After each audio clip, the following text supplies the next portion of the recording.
તો દાહોદના ભથવાડા ટોલનાકા પર કન્ટેનરમાંથી 80,94,960 રૂપિયાથી વધુનો વિદેશી દારૂ પીપલોદ પોલીસે ઝડપી પાડ્યો છે।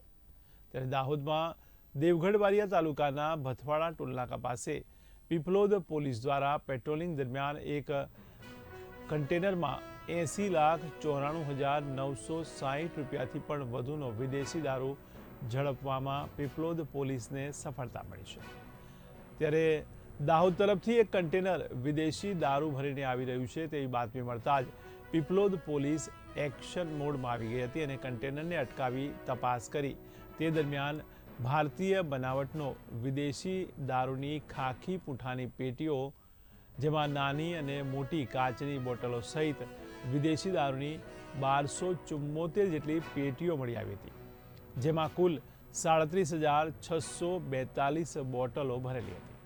ત્યારે પોલીસે મોટા પ્રમાણમાં દારૂ સાથે એક કન્ટેનર અને મોબાઈલ ફોન મળી કુલ 1,96,960ના મુદ્દામાલ સાથે આરોપી સંજય રમેશચંદ્રને ઝડપી લીધો છે। ત્યારે પીપલોદ પોલીસ મથકે પ્રોહિબિશન હેઠળ કાયદેસર ફરિયાદ દાખલ કરી વધુ તપાસ શરૂ કરી છે।